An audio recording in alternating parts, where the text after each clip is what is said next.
Hello, students.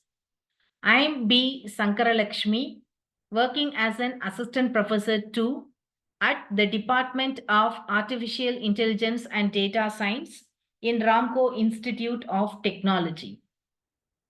In this video, we are going to learn distributed computing subject, and the subject code is CS3551. Shall we enter into this video?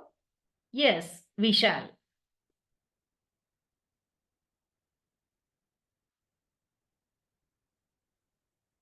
In this video, we are going to discuss deadlock detection in distributed systems.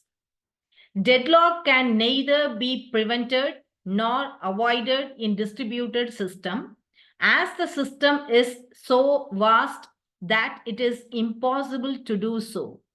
Therefore, only deadlock detection can be implemented.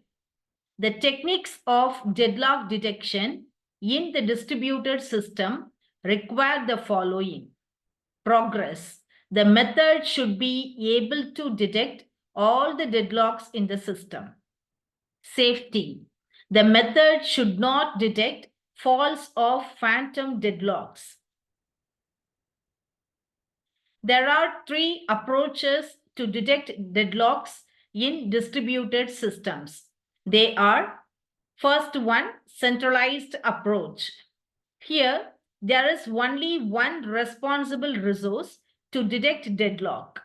The advantage of this approach is that it is simple and easy to implement, while the drawbacks include excessive workload at one node, single point failure, which in turn makes the system less reliable. Second one is distributed approach.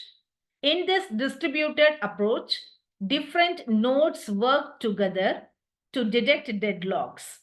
No single point failure, as workload is equally divided among all the nodes. The speed of deadlock detection also increases. Third one is hierarchical approach. This approach is the most advantageous approach.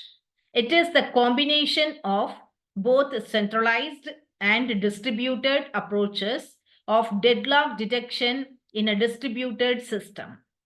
In this approach, some selected nodes or cluster of nodes are responsible for deadlock detection, and these selected nodes are controlled by a single node. System model. A distributed program is composed of a set of n asynchronous processes P1, P2, Pi up to Pn that communicates by message passing over the communication network.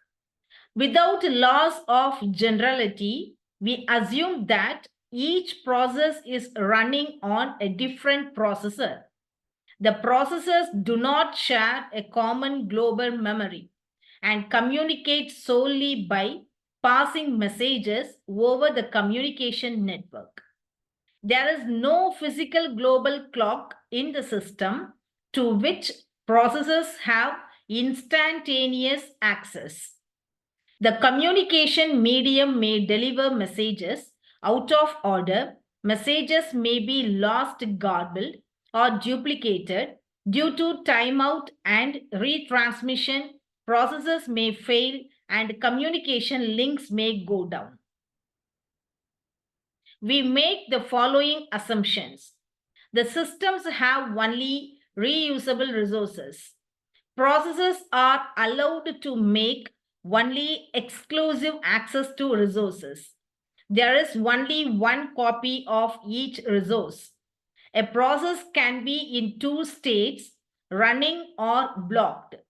In the running state, also called active state, a process has all the needed resources and is either executing or is ready for execution. In the blocked state, a process is waiting to acquire some resource. Wait for graph. This is used for deadlock detection. A graph is drawn based on the request and acquirement of the resource. If the graph created has a closed loop or a cycle, then there is a deadlock. The following is an example of wait for graph. Thank you. I hope you all enjoyed this video and understood the topic very well. Thank you so much.